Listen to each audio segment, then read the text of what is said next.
Bonjour, je m'appelle Charline Bosch, je suis en Bac+4 Stratégie and Business Innovation à l'IDRAC, mais ça n'a pas toujours été le cas.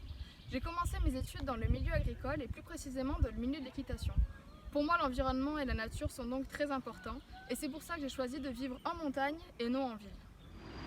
J'aime pas la ville par rapport à toutes les pollutions qu'il existe, sonores, visuelles, les voitures, le béton, mais également par rapport à toutes les inégalités sociales qu'il existe. Effectivement, elles sont de plus en plus flagrantes en ville, car on peut voir des personnes qui vivent dans de superbes appartements et au pied de ceux-ci, des personnes qui vivent dans la rue. Comme toute personne active, je me suis vite rendu compte que ces problèmes existaient également au sein de nos entreprises. Voilà pourquoi j'ai décidé d'engager mon dossier sur le thème de la responsabilité sociétale des entreprises, dite RSE. Après la guerre, avec la société qui se reconstruisait, a suivi la période des 30 Glorieuses. Pendant cette période, les gens avaient un fort pouvoir d'achat et pouvaient acheter tout ce qu'ils souhaitaient. C'est à partir de ce moment-là que les entreprises ont profité pour surfer sur cette vague. Tout ce qu'elles fabriquaient se vendait et les marchés internationaux ont explosé. Tout ce schéma conduit à une surconsommation qui n'a cessé de croître.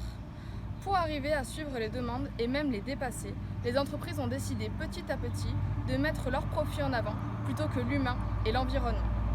Bien sûr, il existait déjà avant de mauvais comportements managériaux ainsi que des entreprises qui maltraitaient l'environnement.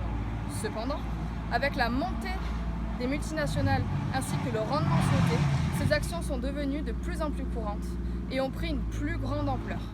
C'est la raison même d'exister de la RSE.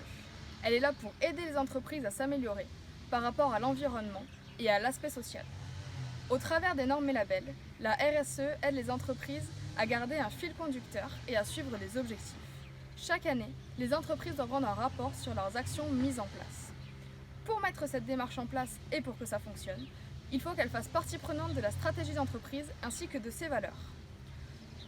Pour cela, il faut que tous les secteurs de l'entreprise soient mobilisés. Afin de communiquer, le marketing et la communication doivent être étroitement liés. Au-delà d'un aspect éthique, la RSE peut avoir des retombées positives pour l'entreprise. Comme cette démarche est qualitative à tous les niveaux, production, RH, etc., on peut compter sur une amélioration de la performance jusqu'à 13% en la mettant en pratique. L'image de l'entreprise est également améliorée et avec le comportement des acheteurs qui se modifie, on peut espérer augmenter nos ventes grâce à des valeurs communes. Lors de mes recherches, je me suis rendu compte qu'il y a beaucoup d'entreprises qui ont des actions positives, avec des idées qui dépassent les espérances de la RSE. A contrario, d'autres se servent de cette image qu'elle renvoie pour générer des profits qui lui sont liés.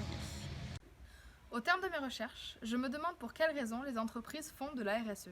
Est-ce une vertu ou un alibi ? Voilà, 180 secondes se sont écoulées. La suite, l'année prochaine.